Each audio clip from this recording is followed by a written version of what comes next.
नमस्कार, मैं हूं अनुष्का और आप देख रहे हैं हमारा खास बुलेटिन स्पेशल रिपोर्ट। हर छोटी बड़ी खबरों को देखेंगे हमारे इस खास बुलेटिन में। चैत्र नवरात्र पर्व 19 मार्च से मनाया जाएगा। नवरात्र पर्व के दृष्टिगत जिला प्रशासन द्वारा माताजी टेकरी पर व्यापक तौर पर व्यवस्था तैयारियां की जा रही हैं।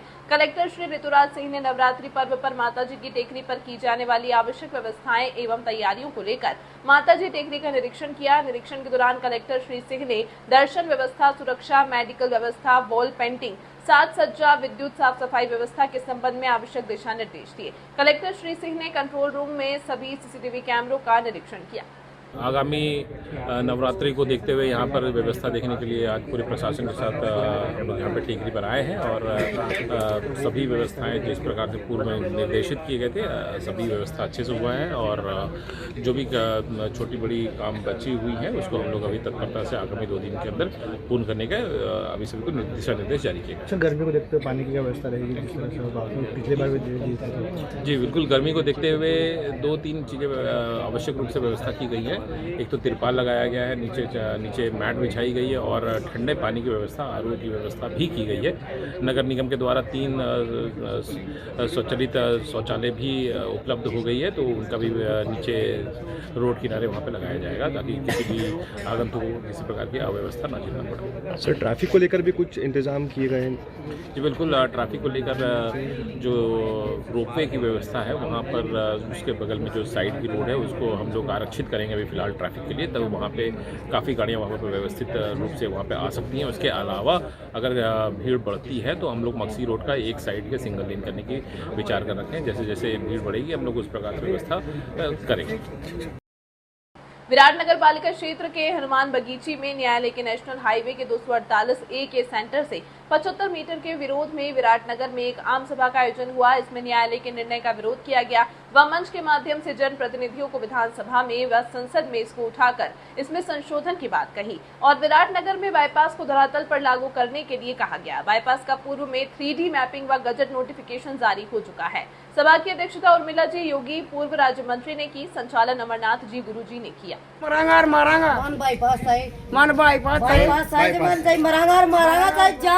जाए थे मारी बाईपास ही निकलो चाहे बड़ी लाइन निकल जाए। हाँ बोल, मकान टूटना नहीं चाहिए, मारो मजदूरी कर खाओ चले आते सरकार दी काट दी पूरा मैदान काट दिया मार के गए से। नगर में किसी भी प्रकार का आज तक अतिक्रमण नहीं तो था नहीं है। हमने एनएच को कभी भी जमीन दी है, एनएच से कभी भी जमीन ली नहीं है, क्योंकि इस दायरे में हम जिस तरीके से रहते आए हैं वो हमारे पास हमारे निकाय और जो भी संस्था है ना उनके दायरे के अनुसार हमने मकान बनाए हैं, दुकान बनाई है और ये सारी चीज़ें दायरे की है। इसलिए इसको मद्देनजर रखते हुए चाहे हमारे पास कब्जा हो, चाहे हमारी बिल्डिंग हो, चाहे संस्थान हो या कोई भी औद्योगिक इकाई वहाँ स्थापित हो, उसका पूर्ण रूप से अधिक और बेशक किसी भी चीज़ को उसके में बीच में नहीं अड़ाते हुए उसका पूर्ण मुआवजा दिया जाए अगर हटाते हैं तो, अन्यथा हमें यथावत रखा जाए, हमें कोई आपत्ति नहीं है। इसलिए सरकार को भी, प्रशासन को भी और कोर्ट को भी हमारी तरफ से केवल प्रार्थना है कि आप नियमानुसार इसको हमारी व्यवस्थाओं को कायम रखें और यथावत रखें और जो भी दिया जाए वो अच्छी रेट से दिया जाए, जिससे हमारे यहाँ के लोगों के जो भी प्रतिष्ठान धूमिल हों या नष्ट हों तो वो अन्यत्र कहीं अपने विस्थापना कर सकें। इसके लिए हमें सभी को सजग रहना चाहिए। विराटनगर के लोग आज इसीलिए एकत्र हुए थे कि इन व्यवस्थाओं को हम कायम रखें और हमें आगे के भविष्य में कोई नुकसान नहीं उठाना पड़े, जिससे कि हमारी गरीब जनता इन लोगों के चक्कर में आकर के और परेशान होती है, ये नहीं हो।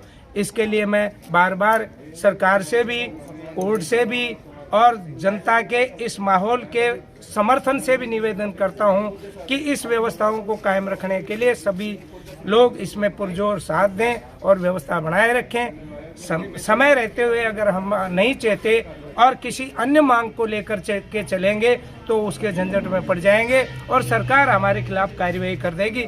नेशनल हाईवे का जो बाईपास का मामला है इसको हम आज की तारीख में नहीं पहले भी उठा चुके, आज भी उठा रहे हैं, लेकिन वो जब तक नहीं करें जब तक हमें नुकसान नहीं पहुंचाएं। वो हमें नुकसान पहुंचा करके कोई भी विकल्प लेते हैं तो उसको हम मंजूरी नहीं देंगे। ये हमारे बेटा।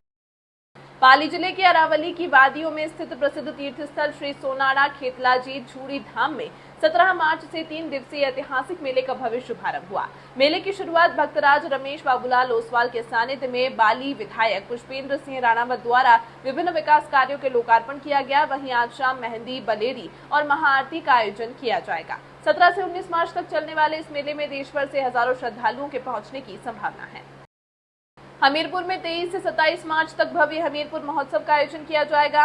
5 दिनों तक चलने वाले इस महोत्सव में रंगारंग सांस्कृतिक कार्यक्रमों की प्रस्तुति दी जाएगी। इस दौरान बॉलीवुड कलाकारों के साथ साथ कई नामी कलाकार भी मंच पर अपनी कला का प्रदर्शन करेंगे। जिलाधिकारी घनश्याम मीना ने प्रेस वार्ता में इसकी जानकारी दी और बताया कि कार्यक्रम का आयोजन मुख्यालय पर किया जाएगा। इस तरह कार्यक्रम क्या होता है? देखिए, अभी हम जो हमारा जनपद है हमीरपुर, उसमें 23 से 27 मार्च को हमीरपुर महोत्सव का आयोजन किया जा रहा है और ये सारा कार्यक्रम जो है पर्यटन विभाग के संयोजन से किया जा रहा है। इस कार्यक्रम में जितने भी हमारे बुंदेलखंड की जो विविध कलाएं हैं और जो कलाकार हैं उनके द्वारा कई सारे कार्यक्रम प्रस्तुत किए जाएंगे। हमारा प्रयास है कि जो भी जनपद के ओडीओपी प्रोडक्ट्स हैं उनको भी हम लोग यहाँ प्रदर्शित करें। साथ ही अन्य जो हमारे उत्तर प्रदेश राज्य के जो ओडीओपी प्रोडक्ट्स हैं उनको भी यहाँ पे हम लोग प्रदर्शन करवाएंगे ताकि लोगों में उनका प्रचार प्रसार किया जाए। साथ ही विभागीय स्टॉल्स भी यहाँ पे लगेंगी ताकि आम जनमानस को जो भी जो लाभार्थी परक योजना है उनसे जोड़ा जा सके। जो भी लाभार्थी हमारे छूटे हो उनका रजिस्ट्रेशन भी हम लोग करवाएंगे